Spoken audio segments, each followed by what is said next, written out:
Halo, selamat malam. Proses mediasi kasus dugaan penelantaran anak yang menyeret artis dan juga penyanyi Denada menemui jalan buntu.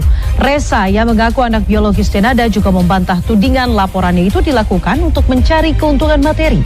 Saya Diana Valencia, kita mulai redaksi malam selengkapnya. Tidak terima ditegur karena melaju dengan kecepatan tinggi di lokasi banjir. Seorang pemotor menganiaya sepasang kekasih di Koja, Jakarta Utara.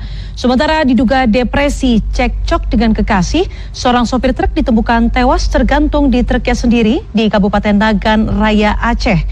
Dan kami ingatkan, informasi berikut ini tidak ditujukan untuk menginspirasi siapapun melakukan tindakan serupa, dan bagi Anda yang merasakan gejala depresi atau gangguan kesehatan mental, kami sarankan untuk segera menghubungi psikolog atau psikiater terdekat.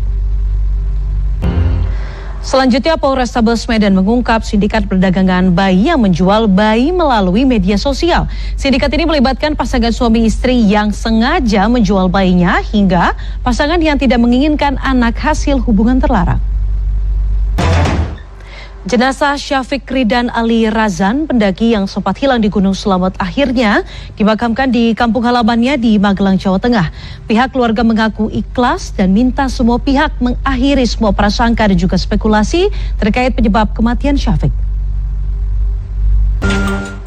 Beralih ke informasi lainnya, terpergok mencuri motor, seorang pelaku nekat berlindung dengan cara memeluk kaki wanita berseragam ASN yang ada di lokasi.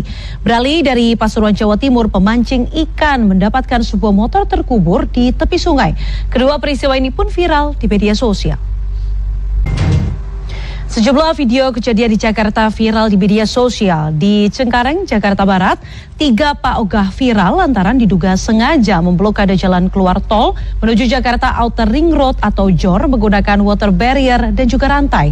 Sementara itu di Jatinegara, Jakarta Timur, batang besi rel sepanjang 3 meter ditemukan tergeletak di sekitar jalur kereta dan diduga hendak dicuri, namun pelaku keburu melarikan diri. Sempat mengaku tak ingin melanjutkan kerana hukum, guru SMK Negeri 3 Berbak, Jambi yang dikeroyok sejumlah siswanya akhirnya resmi membuat laporan pengeroyokan ke Mapolda Jambi. Selain menderita sejumlah lebam di tubuh, korban juga mengalami trauma berat atas peristiwa tersebut. Kita ke informasi lain, proses mediasi kedua kasus dugaan penelantaran anak yang menyeret aktris dan penyanyi Denada menemui jalan buntu. Kepada awak media, Resa Rizky Rosano juga membantah tudingan laporannya itu dilakukan untuk mencari keuntungan materi. Ia mengaku hanya menuntut diakui sebagai anak oleh Denada. Para penumpang Transjakarta dibuat geram oleh ulah seorang penumpang pria yang melakukan tindakan asusila di bis.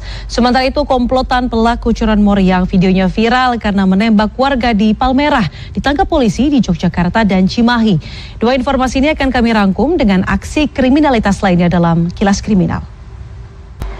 Pemirsa, hampir setiap hari kasus pencurian sepeda motor terjadi di sejumlah daerah. Fakta mengejutkannya, dari seluruh kasus kejahatan yang ada di Indonesia, sepertiganya adalah kasus pencurian kendaraan bermotor atau curanmor. Fakta lain dari kasus pencurian sepeda motor adalah kejahatan ini ternyata sudah dijadikan sebagai profesi dan bukan hanya semata-mata kebutuhan ekonomi. Unjuk rasa puluhan pedagang kaki lima kesal kerap menjadi sasaran bis Trans Jatim yang beroperasi di Gresik, Jawa Timur dilempari batu oleh pengendara motor. Dinas Perhubungan Jatim sudah melaporkan pengendara motor yang identitasnya sudah diketahui. Dan informasi ini akan sekaligus menutup perjumpaan kita. Dan tetaplah ingat pemirsa, redaksi malam tayang di Trans 7 setiap pukul 00:15 waktu Indonesia Barat. Saya Diana Valencia pamit undur diri. Selamat berakhir pekan. Bye-bye.